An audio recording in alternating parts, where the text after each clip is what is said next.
Hello, everybody, and welcome to this week's Weekly Jack session with me, Chris, and Sam over there. Hello, Sam. Hi. You okay? I'm so good. Are you? My bottom half is sinking in quicksand right now. Okay. Other than that, I am A-okay. Okay. You look like you're kind of filming this from like a cupboard. This is where I live now. I'm actually in your house. I'm in one of your cupboards. You've snuck in somehow. Interesting.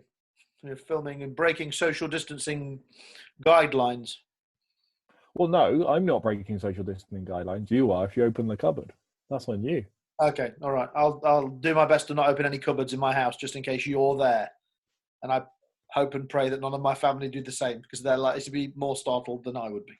That would be for the best all round, I think. We hope if you're watching this that you're enjoying lockdown now and are hopeful that maybe it won't last too much longer. We don't know. We haven't got the faintest idea what's going to happen still with school and that kind of thing. And if school does start, whether we'll be able to do Jack sessions again, we've got no idea, have we really? So we're just taking it week at a time, Sam. That's how I'm doing it anyway. I don't know about you.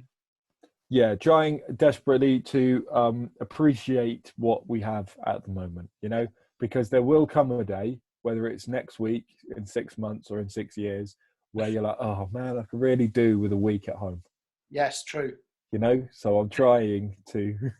So we're about to come to the end of the 7th week at home. Yeah. So I'm trying to still remember that this is actually, And I don't hate my house or my family either. So I feel quite fortunate in that respect. I'm quite enjoying your house as well. I sneak out at night. You're managing to stay out of the way, clearly. Yes. Braced against various ceilings. We hope if you're watching this that you are also not absolutely hating your home and family as well. Because yes. I know a few weeks ago we talked about sometimes it can be hard to be like locked up with people that are doing our head in, and that the people that often help us in our daily life, we're not able to see them, and that's hard. And we're missing all of you guys massively, aren't we? We're missing being in school on Fridays and all that kind of thing. And in that vein, Sam, we should really crack on with a 1 to 10 because, we all love a 1 to 10 in Jack. So yes, please. Do we do that? Do you want to go first? Do you want to kick us off with a 1 to 10?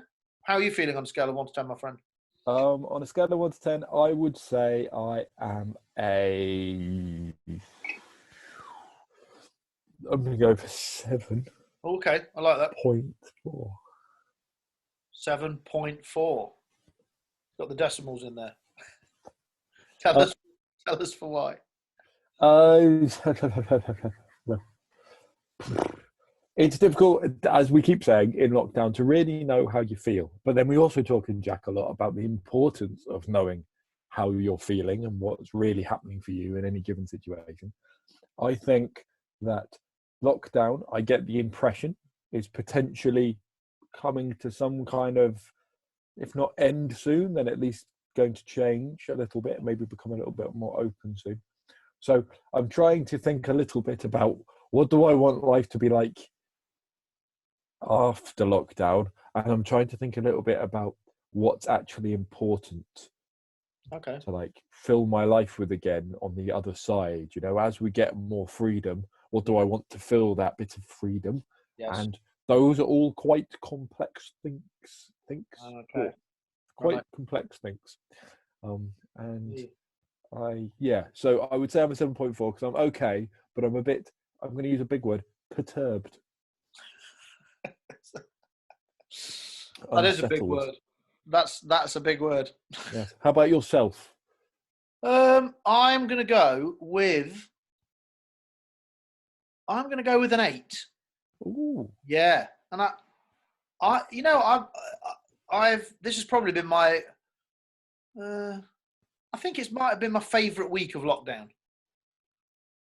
Partly because I don't know, I genuinely think I'm beginning to quite enjoy it, and you've adapted, haven't you? Yeah, and you know what? I'm a little bit sad about the thought of it stopping. In some respects, partly because I'm a little bit lazy at heart, and even though there's loads of things I miss about normal life, but I actually just quite like not going out in the evenings, and I do miss certain aspects of it, but I'm just getting quite into it. You know, I could definitely do this like half the time. oh yeah, yeah, You know, if this was sort of like, you know, if what the government do next is okay, where you have to spend, you know, 3 days a week, 4 days a week in lockdown, yeah, I'd be all right. I'd be yeah. fine. And I I think could do that forever. working time or normal time or school time, whatever it looked like, would kind of feel better as a result of having that other time. It feels like a better balance. So I definitely need a little bit of activity and want to have some stuff that we can do, and things like coming into school and other stuff are really good. But if you did that whilst also having like a 3 or 4 day weekend, like that'd be great. I'm all about the 4-day week. I fully support that idea. Totally. Well up for that. Yeah, so I'm actually quite enjoying it. Me and Isabel, my wife, we were chatting about this the other day and saying, actually, you know, quite enjoying it. Quite enjoying, like, you know, going watching some different series, like chilling in the garden a little bit, having lunch, seeing each other quite a bit. It's quite nice. Yeah, see, that's a beautiful thing. And so I wonder then how the people listening to this, or maybe even watching this, are feeling about lockdown. What are you on a scale of 1 to 10? We don't just want you watching these or listening to these and thinking it and listening to us go on about our 1 to 10s. Yeah. What we want is you to take this moment right now and think, okay, how are you actually doing? Obviously, 1 is awful and 10 is incredible. So how are you doing? Where are you at?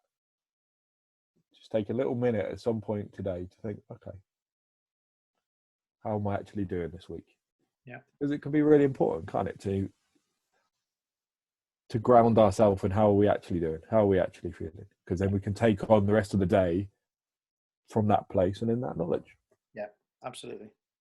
And recognizing the things that we might need that we don't currently get, or things that we can manage without, that we took for granted before, those kind of things are good. One thing I'm not appreciating about lockdown is the hair situation.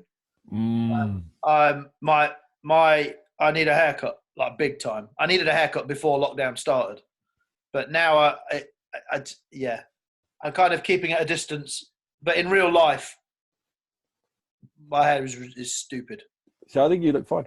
I don't. I'm thinking of going back to my 90s curtains look. It's almost got to that length, but the bits at the sides are all big, and the back needs. You're getting that kind of mushroom thing. I'm gonna, and if I leave it much longer, I'm gonna look like that guy who killed Carol Baskin, like the with the hair and the mullet thing. I'm gonna have like weird. I'm gonna look like Princess Leia, or like have like flaps like this. You would look good as a princess. Chris, is there any photographic evidence of you in the 90s? I'll find some if you want. I would love to see the curtains in there, because I have a similar. Because I got this widow's peak thing going on, right? So I have natural curtains. What do you call it? A widow's peak, you know? I've never heard that expression in my life. That's where your fringe goes like that, where you have that triangle. Yeah. Okay, that's receding. Yeah, okay, I get that. Yeah. So because I got that going on, yeah, it makes my hair naturally curtains. Okay. If it gets too long, I don't do anything about it. Yeah. While you're finding your photo right now, my hair, for those of you who actually care out there, and thank you for being so interested, there is actually a Facebook filter at the moment of sort of a 60s John Travolta from Grease style guy with like black slicked hair and sunglasses. I look exactly like that filter. The hair, like if I turn that filter on, my hair is exactly the same, just a different color. My glasses are exactly the same, just a different color. It looks like what I would be like if I was in Greece. Brilliant. And I don't know. I think I'm, if anything, proud of that. My friend sent me this. It's funny you say that, because my friend sent me this picture the other day. I think this was taken in 1998, so I would have been 19. I can't remember. Anyway, no, 20. I don't know, something like that. And this is full curtains. I'll hold it up to the thing so see if you can see it. Look at that. That's me in a band. That's clearing away the drums at the end of our band set. There's me with curtains. That is. Look at that. Rocking the that is so in right now. That's so cool. Rocking the 90s look. I got married with that haircut as well. Me and Isabel had essentially the same haircut when we got married. You look like You look like you're in Manic Street Preachers. I think I'm singing. I think I'm singing as I'm clearly like unscrewing some drum things, taking the drums down. Guys play the drums in a band, and that was like taken after a gig somewhere or something. Do you want to see a picture of me in the 90s? Yes, I'd love to. You were like 3 in the 90s or something, weren't you? Because I'm ridiculously old. Picture of me in the 90s. Let me. The new regular feature of Jack Sessions. Send photos of yourself in the 90s, which most of you won't. That's. Look, I told you were like, oh, that makes me feel well old. I was taking out down drums in a band, and you were having a water fight. I was cute. That's what I was, Chris. Good job, mate. No, I didn't know that. Are you eating a biscuit? Yeah, sorry, I'm eating biscuits. It's because I only eat biscuits when we record these videos. It's something about wearing the red T-shirt and talking of wearing a red T-shirt. Where's your Jack uniform this morning, you loser? Well, funny story. I may have got up a lot later than I intended to, and I was faced with a difficult decision between be slightly more on time or wearing a red T-shirt, and I decided that given that I was already about 20 minutes late for this phone call, I would I would just go in a kind of mournful. This is me grieving my own tardiness. This is me trying to show you respect that I don't deserve the red today. I have not been worthy of the red. Okay, I think we're always worthy of the red. I'm eating a chocolate hobnob at the moment. Oh, chocolate hobnob. Which is good because we love biscuits in Jack. This is a chocolate hobnob. Inadvertently shaped. What have you got there? That is a ginger biscuit. Classy one. Look at that. Oh, that's a nice ginger biscuit. Look at that. It's a solid ginger biscuit. It's from so some of you will know that I was intending to be married by now. Yeah. I should have got married last Saturday, and it was honestly, if I'm honest with you, a particularly depressing weekend and quite difficult. But some lovely people in our lives sent us stuff. Oh. And bought us things and dropped parcels round and socially distanced, obviously, but brought stuff round. So we had all sorts of kind of deliveries over the course of the day, which was really lovely and really helpful and a beautiful way to help your friends, just so you know. And one of the deliveries contained a lot of biscuits. That's a great delivery. It was a great delivery. And another delivery, well, actually wasn't a delivery, it was a housemate, blessed me with a lot of kind of sweets from the 90s. Is that why you were eating refreshers the other day when we were chatting? Oh, amazing. Oh, yeah. Oh, yeah. Oh, yeah. Oh, yeah. Yeah, good. So, yeah. So that means a lot when people do something like that. That means a lot. It does. It does. It's a little moment of thoughtfulness, isn't it? Yeah. Because if people do something that they know that we're going to appreciate, that kind of ticks a lot of boxes for us, doesn't it? Because it lets you, not only it helps you through like a difficult time, but it also, when people do something that, like, they do it because they know you're going to appreciate it. That's like super cool. I love that. It is super cool. It is super cool. We've got one. And I mean, I'm not a person who, like, gifts aren't really a big thing for me normally. Okay. I'm one of those people that, I don't know if you are, but I'm one of those people that if it's Christmas and someone's given me a gift, my predominant feeling in that moment is to make sure that whatever I do with my face shows appreciation to the person that gave the gift. Yes. That is I almost don't see the thing that I open. Okay. Because I'm too busy trying to make sure the other person's okay with whatever they've got me. And that almost becomes a pressure thing for me. Good work. Okay. You know, in that That's moment. Good self-awareness. That's good self-awareness for you. We've got one of the, I don't know if they'll be watching this or not, but one of our wonderful friends, one of you guys that comes to Jack on a regular basis, is exceptionally good and gifted at gift giving. And they often go out of their way when it's any of our birthdays in the Jack team to get us stuff. They buy things regularly for their other friends, and they're just so generous and lovely. And it's such a nice thing to do, because for a lot of people that's really meaningful. Like you, I like receiving gifts, but the thing that you said earlier about making sure that you make the person who's giving you the gift feel appreciated is kind of quite significant, isn't it? And we talk about these things a lot, different things that different ones of us need at different times in order to feel good. And when you use the word appreciate, and I always talk about this, appreciation is always my number one thing. Always. thing I need the most for whatever reason. I don't know why, but it's just the way I am, the way I'm made. So if I do something for somebody and they don't appreciate it or appear to hate it, You're like, oh no. that's like a kick in the teeth. So if I mean, I haven't done this, but if I did for you, I don't think I've ever bought you anything nice, apart from like a sandwich or maybe a Mackie D's or something. But like, if I did something, if I got you something and you appeared to not like it or be like, oh yeah, whatever, like that would really, I'd be like, what the heck? Because for whatever reason, appreciation for me is a really important need. It's a really important emotional need. We talk about emotional needs a lot in Jack, but appreciation is my number one emotional need. I need to feel appreciated. If I do something for somebody, I need people to say thank you. Make them a cup of tea. I really love the thing that we talk about in Jack, emotional needs, because of that word needs. And you often say it, that these aren't just things that we want. These aren't just things that we like. Yeah. These aren't just things that would be nice. And it's not kind of, obviously it can be, but it's not selfish to want these things. Yep. These are things that we need. These are things that are inbuilt into us that we need to survive almost, you know. We need to feel good about ourselves, to feel built up, and if we don't get those things met, and there'll be different things for different ones of us, but if we don't get those things met, it's like a bit of us is missing.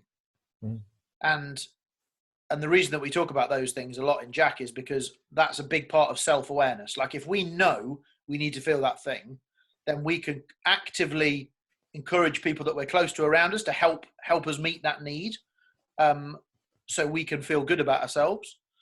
But we can also be aware of situations that we might walk into where we're not going to get that need met. So we've talked quite a lot in Jack with different ones of you that for some reason feel like around certain people, maybe it's friends or certain teachers, that you feel like you don't like them or you don't get on with them, or you know you're going to come away from time spent with them feeling a bit rubbish about yourself. And often when we've dug a little bit deeper, that's often because being around those people means that you don't get your emotional needs met. So I remember talking with one guy a few years ago who had whose number one emotional need was to feel respected. Like it was really important. Respect was a massive thing for him, like it is for a lot of guys. But he was like, no, respect is a big thing. And we talked about what respect looked like and how do you feel respected. And then we looked through his like weekly kind of timetable, and particularly regarding certain lessons and certain teachers. And he would say, oh, I don't like this lesson, or I don't like this teacher. And when we dug a little bit deeper, it's because ultimately it was because for whatever reason, not deliberately, I'm sure, but that they made him feel like that they weren't respecting him by the way they were communicating to him or that kind of thing. And once he was aware of that, he was able to kind of prepare himself a little bit, almost like put on a bit of a suit of armor, like a respect suit of armor. So, you know, you're going to go into that lesson. Yeah, you might not feel like you're being respected, but you can be aware of that so you can prepare yourself for it. I think that's so key because for a lot of you guys listening to this, you are in school or you're in college, and your life is probably split between being at home, being at school, at college, and being with your mates. And maybe you have other things going on as well, jobs, hobbies, whatever. But there aren't many environments that we're in which are designed to meet our emotional needs. Yeah. Like our emotional needs are often met or not met as an extra, as an additional thing, as a symptom, as a result of, like, school is not there to meet our emotional needs. Yeah, true. School is there to do lots of things. And we agree with some of them, and maybe we wish probably quite a lot of them would be different, but it's not there to meet your emotional needs. So you can, if you're going to school, and this applies to lots of other things, yeah, you can spend all day in an environment that is not necessarily trying to meet your emotional needs. And it can be quite difficult to be in that environment because for some of you, because of who you sit next to in the lessons, or because of what your emotional needs are, or because of who your teachers are, or because of what's going on at home, actually a day at school is okay because a lot of your emotional needs are actually being met. For many of you, you're going to go through a whole day of school and your emotional needs are not really going to be met at all. And that's a really difficult place to be in. Because without even realizing it, we can get to the end of a day and feel completely drained and empty and knackered and not even know why. Yeah. And it just can be like, And it can be just, because school day is busy and there's a lot of pressure and stress and work you have to do. But emotionally, we can feel really like, oh. And the often same that, can be true of home as well, can't it? That like you could, for some of you, it's the other way around. And actually, you go to school, you get to hang out with your mates, you get to be in some lessons that you maybe enjoy. Certain things happen throughout your day at school that meet some of your emotional needs. Maybe you actually feel more respected in school or more appreciated by your friends than you do when you go home by your family and the people that you're currently trying to share a house with. Yeah, it can be different for all of us, but them knowing our emotional needs can help us, as you say, guard ourselves and protect ourselves when we're in situations that aren't going to meet them, but can also help us to put ourselves in places where we know those things are going to be met. Sam, I'm going to give you a little bit of a quiz now to find out how much you really know about what you're talking about. So some of you who are watching this might have done our kind of emotional needs questionnaire where we get you to fill in those like 50 questions about, different things about yourself, and each of them relates to different needs. And there are 10 emotional needs that we highlight. There'll probably be some more. And I'm going to test Sam as to how many of these 10 he can remember off the top of his head, because I've got a list of them in front of me. So we've already mentioned one, which was my top one, which was appreciation. So I'm going to give you that as a given. So can you name any more? Can you name them? Go on, see how many you can do. I'll give you a clue. 5 out of the 10 begin with A. They do, don't they? Oh my gosh. Okay, hang on. Go on. 10. Now, I'll be honest, guys. When Chris told me he was going to do this, I opened my phone and tried to find the email he sent me about 2 years ago with them on. And I did find it right at the end, but I've decided, because I'm a gentleman, that is true. That is good. that I will not look at this email whilst I fail to answer this quiz. To be fair, I don't think I'd get all 10. Okay, so there's 10. We've already got appreciation. Yeah. So we said respect. So respect is definitely one. Yeah. It's on the list. I think affection. Yes. Might be one. Yeah. And then things are going to get difficult.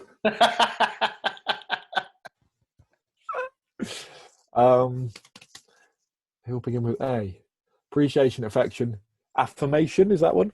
No. That's similar to one. One of them is encouragement, which is kind of like affirmation. It's just another word for it, isn't it? Yeah. Encouragement is one. So yeah. Well, I'll give you that. I'll give you that, because affirmation, encouragement. So, people that are around us, or, things that people say and do that build us up. Encouragement. Is support one? Support is one. Yeah. So you've got, so people, the definition here is receiving help with problems, being offered extra help with stuff when I need it. That's an important one, isn't it? Having people to come alongside you and feel like they're sharing the burden of something with you, or offering you a bit of extra support.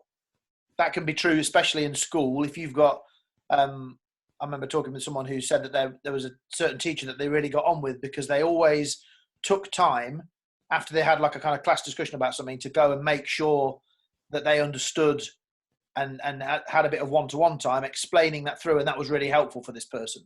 So there's support there, and that was really important. And the teacher knew that. So they did a great job at going out of their way to try and do that. So far we've got support, respect, encouragement / affirmation, and affection you've got, and appreciation. So you've got 5 so far.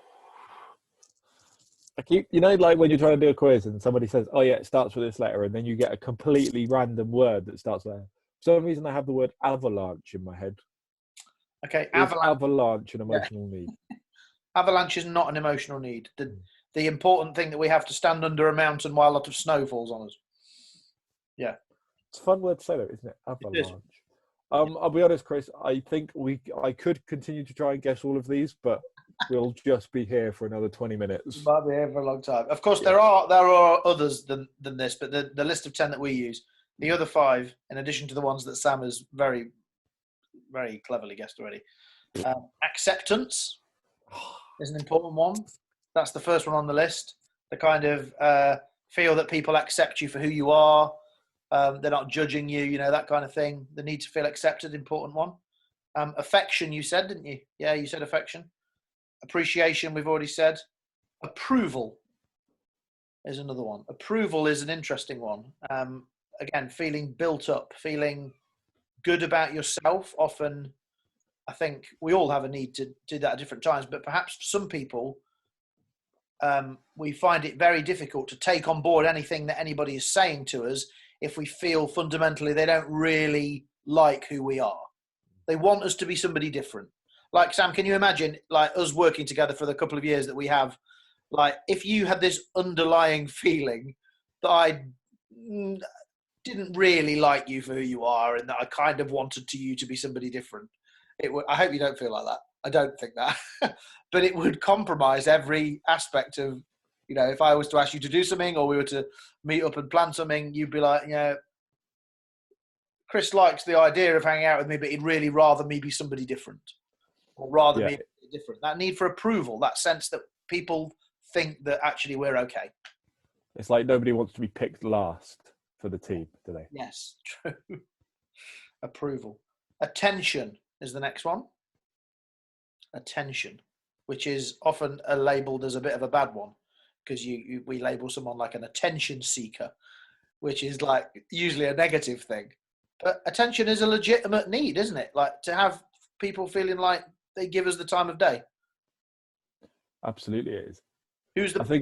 I think, in fact, that one really stands out because I think what we could do is make a little bonus video this week at some point about these, because they're so important and there's so much that we could go into them. But they're also, I don't know if you agree with me, maybe you don't, but because they're such like abstract words, it could be quite hard to get a grasp of what that actually looks like. Yeah. Like you might know, listening to this, oh yeah, actually I like it when I'm approved of. What does that actually look like? Yeah. Let's do that. Let's make some shorter videos for each of some of these. So we won't go into too much detail on them now because you might be getting bored and we've rambled on for about half an hour. I'll run through the last few. Comfort, an important one. The need to feel comfortable, particularly if we're having a hard time. Just somebody to come alongside, not necessarily provide answers or tell us what we should do, but just, you know, put their arm around us or, you know, help us feel like they understand. Encouragement, you said, didn't you already? Or affirmation, respect, we talked about. And the last couple, security. That is a big one. That's not like a guy standing at your front door in a uniform telling people they can't come in. The need to feel the environment that you're in is one that the floor isn't going to open up and swallow you at any moment. Yeah. And people say security, but we all know that insecurity, the lack of feeling secure, holds us back in all kinds of environments and in all kinds of, from all kinds of situations and circumstances. Yeah. I have a friend who is constantly fearful for her job. Like she kind of thinks she could get sacked any minute, which affects everything in her. Like she can't really throw herself into something. Even if she does do something, she feels like she's kind of doing this to try and convince people that they should keep her in a job. She feels insecure in her job environment. So it affects everything. We might feel like that at home or at school or in these current times we're in.